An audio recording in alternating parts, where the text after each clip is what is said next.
Hey, Lana, how's it going? It's good. Good. I'm glad that we were able to get a time together to do this at the beginning of the week.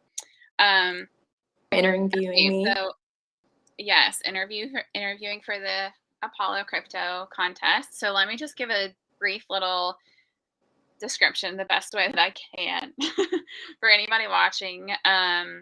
A few weeks ago, I entered a contest called the Apollo Creator Contest, and now this is a cryptocurrency, which I honestly know nothing about still, but essentially a percentage of all of their buys goes into this fund, and each week they have a contest for a creative to enter and share their work with the community. And as a creative, I mean, you can be anything. You can be a painter, you can be a musician, you can be how the people that have entered have been teachers, a fitness instructor. I mean, a cinematographer. Is that how it goes? Yeah. Cinematographer, photographer, Yeah, anything. yeah. If you want to create something, you can enter. And so I entered a few weeks ago and I won. And so now each week I'm trying to bring in a friend to compete in the contest and interview them. So, but I actually entered the contest after Ellen did. So, Ellen, tell us, you are re-entering for the second time, right?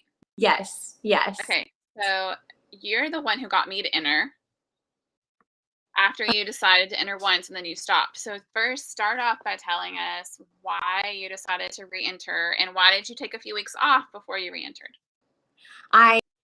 So I didn't re-enter immediately. Like, I needed to work on some videos and things like that, and then I was excited to see you're a powerful artist, a painter that won it. But I also have just been dabbling in cryptocurrency. Um, kind of me and my husband, we create some over here at our house. So I'm always asking questions and trying to figure it out because I'm like, okay, what's going on? It's like, and so um, I don't know. I found that really inspiring, and I was like, Lana got it. Very, well deserved, I think, Yeah. on that. And so I can re-enter this, try harder, reach out to people, just hopefully get people to rally around me and like what I'm doing, and behind the cause of like what I'm hoping to create. Yeah. Yeah. Okay. Your audio is cutting out just a little bit. Will you make sure that your headphones are plugged in to your Yeah. computer really well? Okay. They're plugged If it keeps in. cutting out, I might just have you take them out. Okay. We'll see if Yeah. that works Just better. let me know. Okay. Okay, so let's start with first how we know each other. So, Yes. Ellen, I know kind of through college. So my first art class in college, which was in 2007. Oh yeah, we're gonna do dates. Yeah, I guess we're gonna do dates. I met Ellen's sister, who we had, I think, that first quarter of college, we had 3 classes together, and so we just became automatic best friends. And then I ended up living with Ellen's older sister for 3 years, and then once she got married, then Ellen became my roommate, and then me and Ellen also became best friends.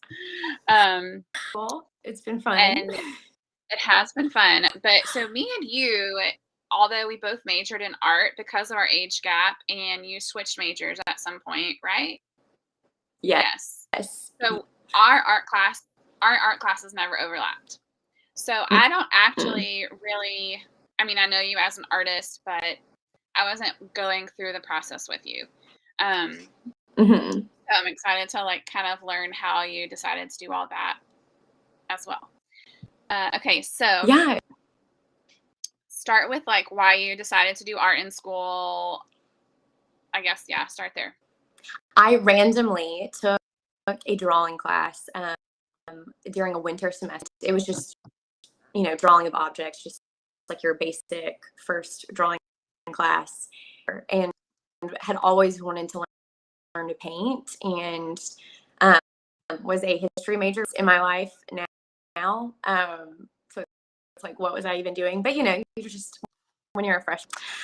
So I take this drawing class, and then I was talking to the teacher, to you, because I went in there and she was like, she was like, the way I shut it off, like, you're being quiet while because I'm a talker, would get, and she was like, the way you can shut it off while you're drawing, and it's like this action, and she's like, you need to be, like, this is where you need to be. And so I was like, okay, like, she convinced me, like, realized she did. I was like, I'm sold, like, sign me up.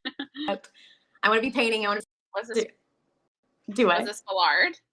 Yes. Yeah, love her. Love Ballard.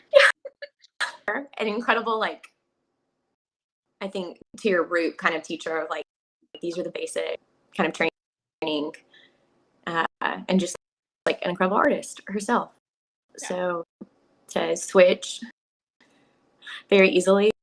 And then there were some other really encouraging about it that I was like, okay, yes, like, that really helped me develop my style, and, like, yes, but, like, after, like, a while, they helped you more than I even knew at the time. Yeah. Because being an art major in school is not just about, like, taking tests and making grades. It's about, like, you as a person creating things that you're passionate about.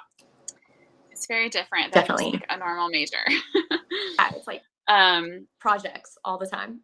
Yes. And be like, exposing yourself. Now critique me. Yes. Okay, so for others. Yes. Which, yeah, it's hard, but it's good. It gives you a positive critical eye, constructive critical eye. Yes. Okay, so tell us, after college, you didn't immediately do art. So, like, how you're kind of in a time period right now where you're transitioning from another job, or you owned a business. So tell us about that current job, like a recent job shift that you had, to where now you are committing to art full time. So I always kept up with painting. Like, I know there probably was not a year in my life and make something. And necessarily, I wasn't necessarily, like, pursuing it but I was always like still drawing, still painting, in any kind of space that I could. I, in 2018, bought a snow cone truck. Was doing snow cones, and it had 2 trucks and a little kiosk, so was, like, doing quite in Texas. So it is hot here, and people love snow cones. Boy, and I understand that a lot. And I think at some point, because I was doing the sales as well, like, working the truck, I had a co-owner. And so at some point it was like, I need to be I need to step away from this.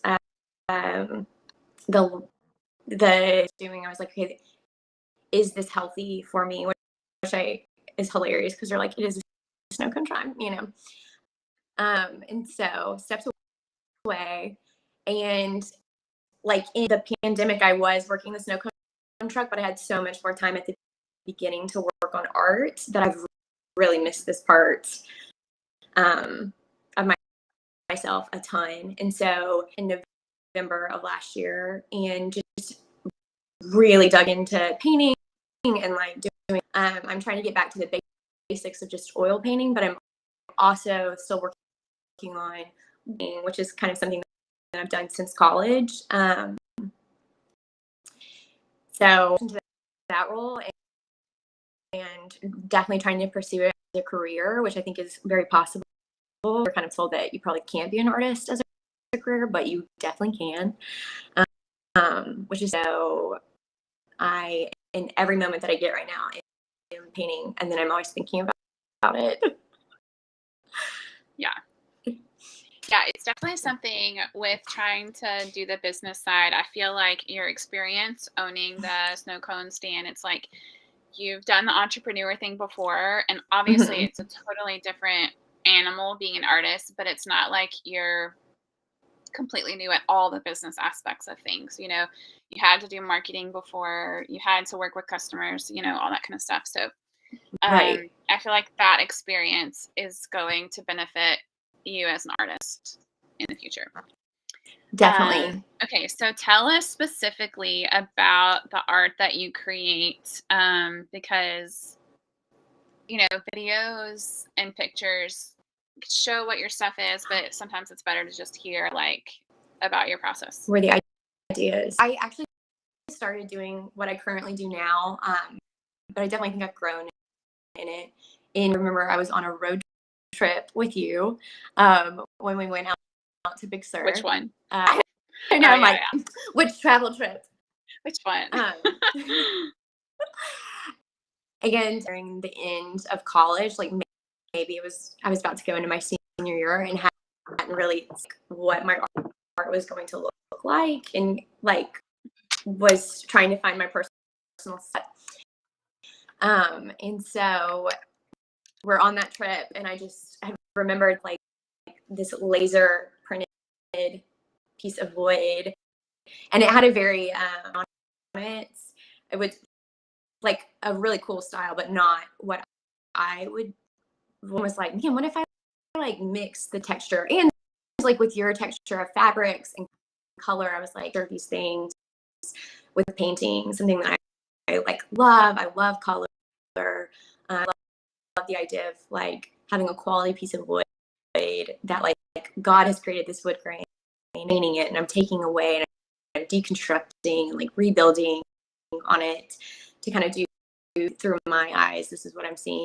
So I'm kind of always looking in nature for abstract. This is a like layered wood burning that, it's like at the end of it, your hand is like a little claw here, like digging into this piece of wood for so long. Yeah.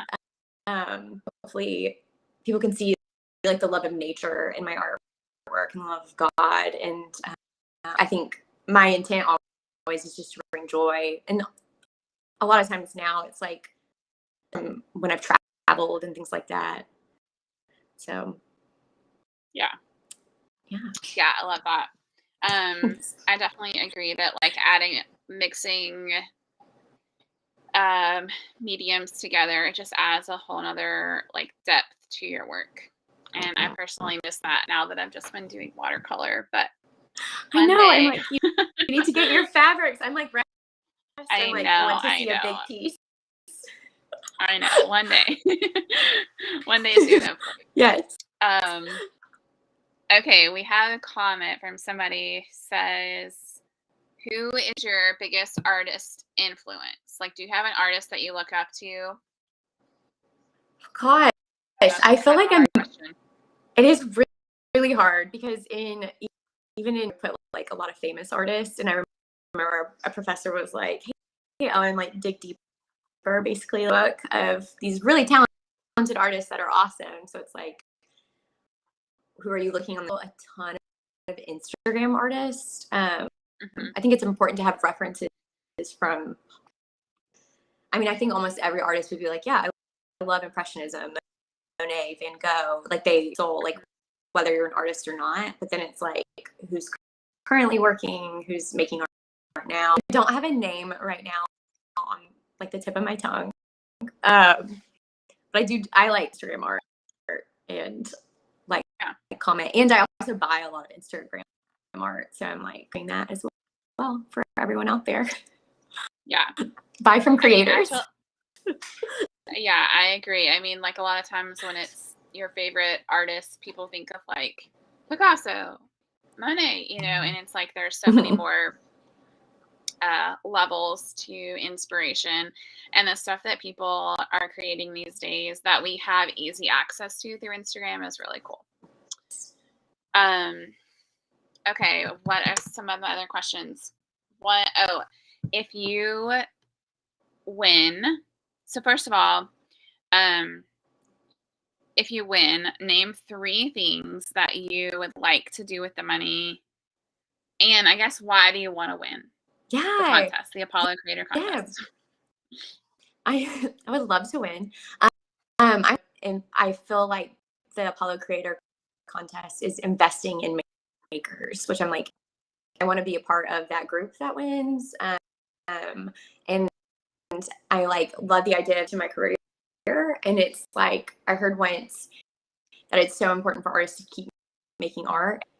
Like as a viewer, a buyer, you really only want to buy from people that are continuing painting, any of that. It's like you want them to continue to make and make with it. And specifically, I want to put a portion of it to like make it that I will sell.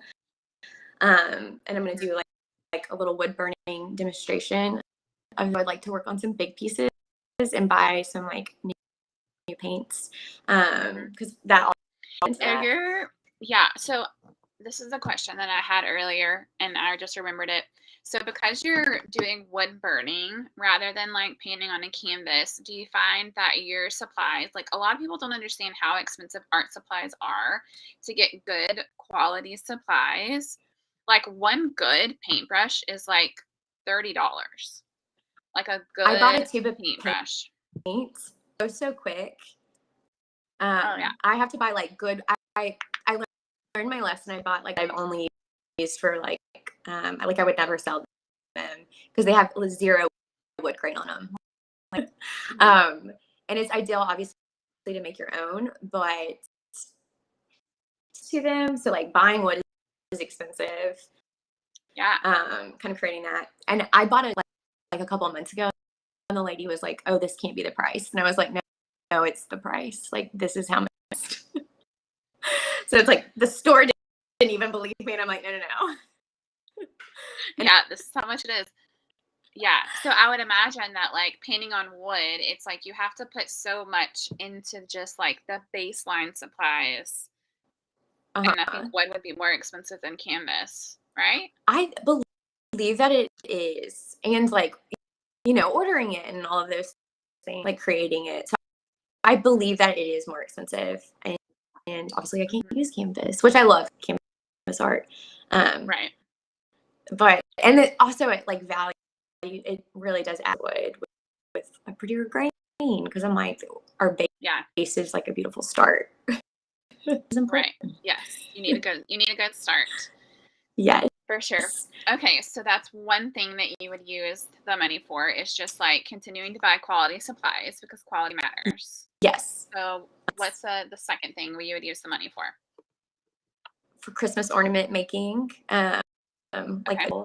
And I think Christmas is such a sweet time, and so I'm like adding to that. And I also think always like you can always add another, like this is something people love and like collect. So definitely can way as well. And then I will definitely, my third thing is I have voted, I entered in it, and like kind of since I've heard about it is like the week that I started voting. So keep voting and and like keep Apollo Plate will be able to like give to another artist for them to enter in and like give it their all. Yeah. So I think that's very important, because it's like continuing in this, are you voting every week? Yeah. I think those are really good. With ornaments, I remember whenever I was like talking to, I don't remember if it was my mom or somebody, I don't remember. And I was telling them about how artists have, maybe it's not a new thing, but it definitely seems to be developing more each year, is that artists are coming out with like legitimate art ornaments. And so I've made it a point each year, I think for the past maybe 3 years, I've bought an artist ornament. And yes, it's wild, like to think about spending this amount of money on like a Christmas tree ornament.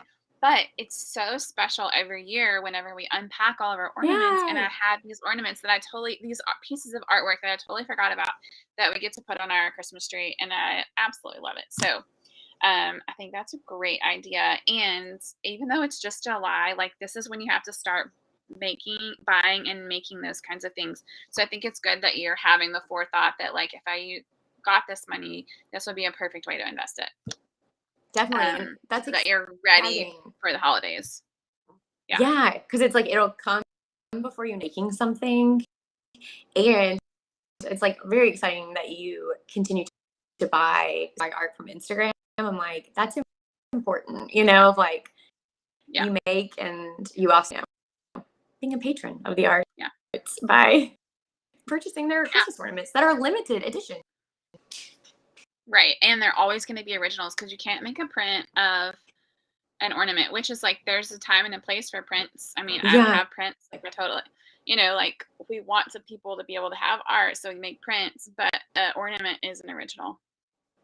Yeah. So, which is so sweet. What about like, are you doing anything since you're new to being like as a entrepreneur, like you're not a new artist, but you're entering the world of being an entrepreneur and an artist. Mm-hmm. So is there anything that you're doing to try to like educate yourself right now on how to be an artist other than just like paint and have your paintings just like pile up? Because I know I did that for years and I'm like, I don't know how to sell these. And then I started like investing in some education things. Have you thought about doing anything like that? Are you doing anything like that? I am. Shout out to the Collect. I joined that a couple, I think last month, and has been trying to get through all of her content, which she kind of teaches you how to be a sellable artist for artists. Okay. And makers, which is is pretty cool. Is that like a one-time fee or is it like a monthly subscription that you're paying for? Monthly subscription. And you can leave whenever you want. You can stay as long as you want. And content like all the time. I'm like, I think that woman works all the time. Oh, great. I'm always like, when does she sleep? Because it's like she's always, doing like here's something that works and interviewing new people. And so, and I also have guide how to make a living doing what you love, which I think are because those things work. Because I'm not necessarily, I would love, it's like, I don't know if that's the right path for me. It's like, am I going to be more of a sell my through website and like, hopefully that allows other things to, but just doing a lot of research. And I also always ask people when they tell me that they buy art, okay, what made you follow them? Why are you into them? Yeah. Why did you buy art from them? Like, yeah. Okay, cool. Okay, one last question from Elliot Taylor. Where are you from and how does that affect your work? I'm from Louisiana, and I'm from, this is going to sound bad.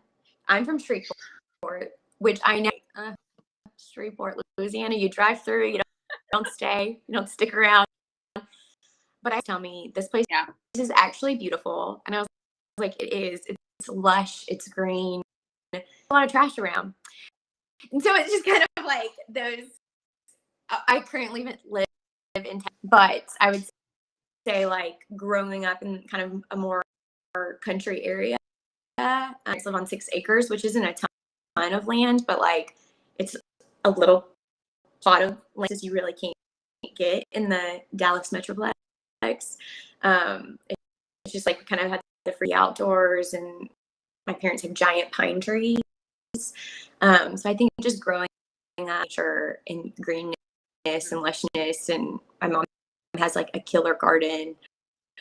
To love nature and to want a lot of my work to be that focused. So I say a lot. Yeah. I mean, it's kind of impossible for your surroundings not to like mold you in some way. So yeah. Yeah. Okay.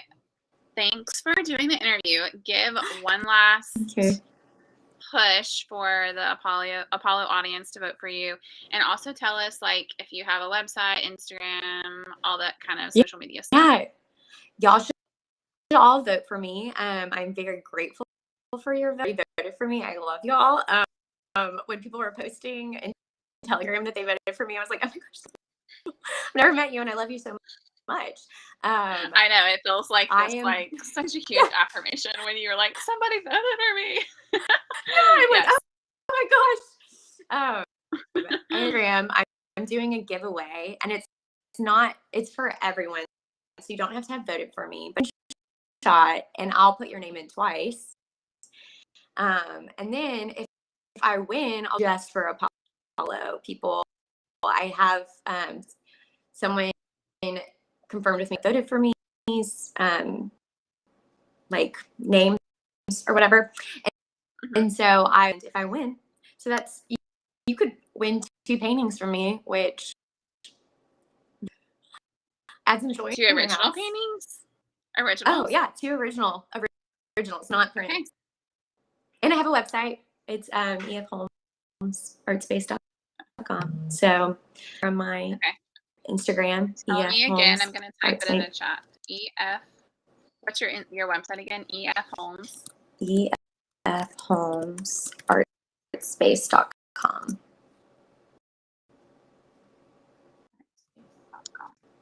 Okay. Silly goose if you don't vote for me. Yes. Okay, well, thanks so much for taking the time to do this. Thanks. Yeah, interviewing me. You asked really great questions. I love all your art in the back. Oh, thank you. It's my guest room / studio. All right, see y'all later.